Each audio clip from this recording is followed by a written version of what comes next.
Dagos nang nakapuli sa saindang residensya sa Iriga City si dating Senador Laila de Lima. Ang mga nangyari sa iyang pag-abot sa iripunta sa istorya ni Jessica Calinog.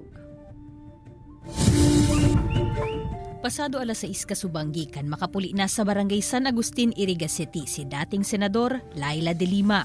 First order of business, pagbaba sa lunadan, iyuan paggunting kan natatada na Free Laila Now tarpaulin sa may bungad kan gate. Simbolo kan sa iyang paglaya sa halawig na panahong pagtinir sa kulungan.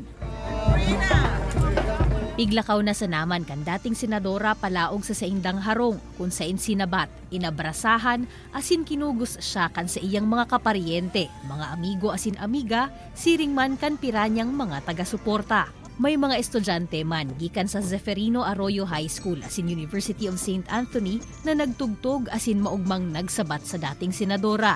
Masaya po kasi bumalik na siya dito. It's very mind-breaking. For me, it's my first time ever seeing a public figure actually in person. I enjoyed every second of it. Emosyonal, alagad mahihiling man sa lalawgo ni De Lima an ugma sa iyang inabutan sa saindang residensya. Grabe. I'm so overwhelmed with joy. Hindi ko naman talaga expected na marami sila ngayon na naghihintay sa akin. I thought it's just the family, and then eto, mga close family friends, other relatives. So, I'm really so excited now to see my mom.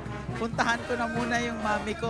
Paglaog sa saindang ancestral house, tulos na ining nagdisinfect asin dumineretso sa kwarto kan saindang 91 anyos na ina. Over dinner naman nagkurumustahan sinda De Lima asin iba pang mga kaparyente asin bisita. Ngunya na aldaw ang tinuyuman kan dating senadora, iyuan puntod kan sa iyang ama asin iba pang mga kaparyente sa Our Lady of Fatima Catholic Cemetery sa Iriga City. Naghilingan man sa Naga City sinda De Lima asin dating Vice President Leni Robredo. Magkaibanan man ang duwa na nagpasiring sa Archbishop's Palace. Pigklaro man ni Robredo na ang saindang paghilingan, mayunin bahid na politika. Personal na mga bagay sa naan sa indang pig-ulayan, partikularmente ang plano kan dating senador sa pagpuli kainis sa Iriga City. She deserves na bigyan muna ng panahon na yung personal affairs niya, ayusin niya.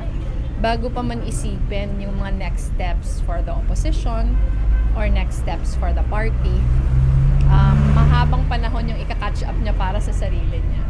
So siguro sa kanilang kami mag-uusap kung ano yung halaga nito para sa mga kasamahan.